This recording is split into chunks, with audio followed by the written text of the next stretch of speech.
More than 17,000 flights land and take off daily without incident in this country. Flying has become so affordable, so commonplace, that 415 million of us flew last year alone. Most of us never think about what we might do if a fire were to break out on board. A fire that would be fast-moving, terrifying, and deadly. There would be panic and hysteria as people struggled to escape. Most of us have no idea how we'd get out or how desperately little time we'd have to do it.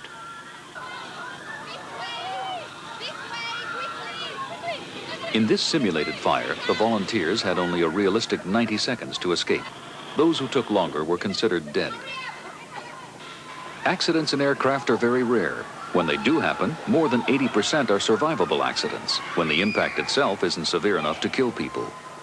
But over the years, many people have died in survivable accidents, and most of them died from smoke and fire. Manchester, England, 1985. This 737 abandoned takeoff after the captain heard an explosion. The plane, ablaze with burning fuel, continued down the runway. People in the terminal watched helplessly as the crippled aircraft was engulfed in flames. Many people did escape somehow, but 55 died in a plane that never left the ground. Roy Metcalf was a passenger on that plane. Investigation of the Manchester accident began at once. An engine overdue for maintenance had exploded, igniting thousands of gallons of fuel. Flames melted the windows and entered the cabin even before the plane came to a stop. Evacuation was delayed by panic, confusion, and emergency doors that wouldn't open. 46 of the victims were killed by smoke and toxic gas. The $20 million plane was destroyed. FAA regulations require that each new type of commercial plane pass the same test.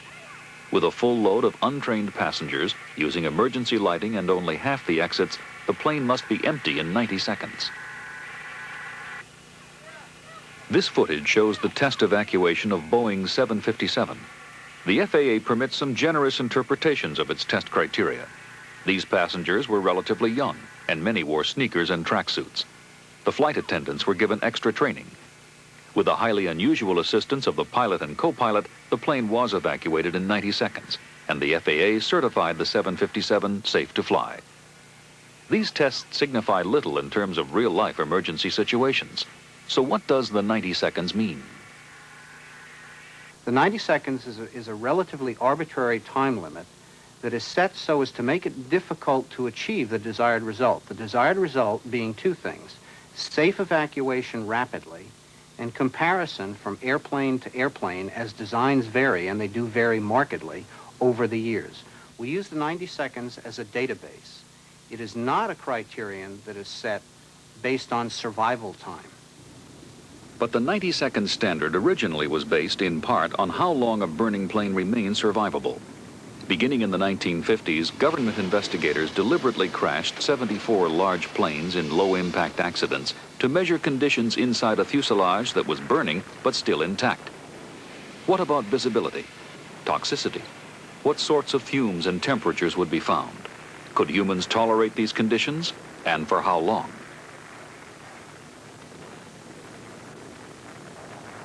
They found that overall, the danger from fire and smoke was not life-threatening in the first 90 seconds. Conditions then deteriorated rapidly and quickly became non-survivable. June 1983, a fire was discovered on a DC-9 in flight. It had begun in a lavatory, and despite attempts to put it out, soon raged out of control behind the walls. Smoke was so dense that frightened passengers had to breathe through wet towels. From the time that smoke started coming out, I would say that within 5 minutes to 7 minutes at the most, the back part of the plane, up as far as the cockpit, was filled. It burns your eyes. It would burn your nose. If you tried to talk, you could feel it burning your throat. So it was a matter of sitting there, trying to keep your eyes closed, trying not to breathe too hard, and certainly trying to keep your mouth shut. Even the cockpit was filled with blinding smoke. After 17 desperate minutes in the air, the pilot managed to land the plane at Cincinnati and ordered immediate evacuation. I tripped over the sill. I caught myself as I'm going out and got my other leg over the sill, and I had a hold of the side of the plane when it was just like someone had set a firecracker off, and the whole inside of the plane was engulfed. Brenda Main was the last survivor off the plane. All the crew came off the plane, and they had a very short meeting or conversation as they were going up the runway. And the comment then was made that, you know, there should have been something else we could have done, or was there anything else we could have done? And I knew then that there were still people on board. I had no idea, absolutely no idea that it could ever get as bad as that.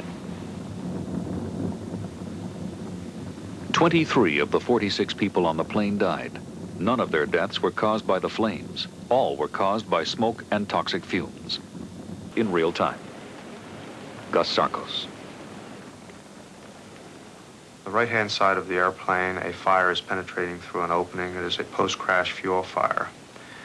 The main violation to the interior from the fire is from the intense radiant heat, and you can see the materials are beginning to burn. Smoke is coming off of the seats.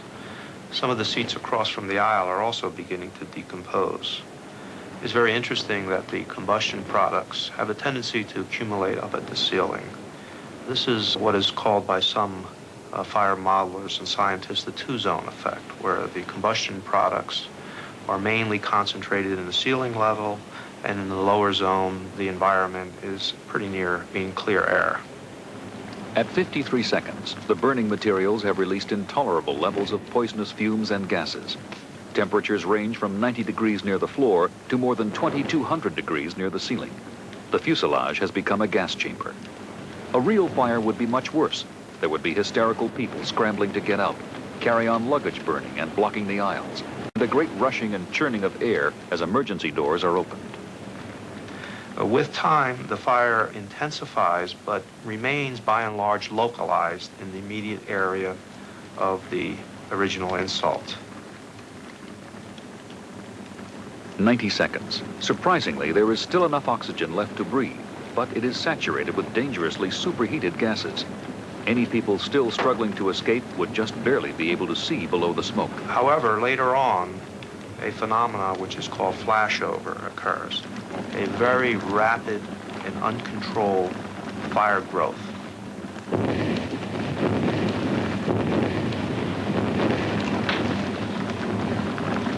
As you can see, when this flashover phenomenon occurs, the entire cabin is blackened by smoke. And from our analysis of the products of combustion, we calculate that the survivability will be lost within a matter of seconds. Even cabin materials that meet FAA flammability standards give off deadly poisons when they do burn. The victim breathes in acid gases, hydrogen chloride and hydrogen fluoride. These attack the air passages and produce fluid from their linings. Acid smoke will thickly coat the walls. The smaller particles carry the acids deeper into the lung, causing permanent damage even if the victim escapes. The fluid will foam and fill his lungs, and that alone could kill him. Carbon monoxide also blocks the oxygen supply. From the lung, it's taken up by hemoglobin, flooding the body with poisonous carboxyhemoglobin. This is reversible if the victim gets out. Cyanide also passes through the lungs and into the circulation. When it reaches individual cells, it blocks the use of oxygen. Vital organs fail and the victim dies.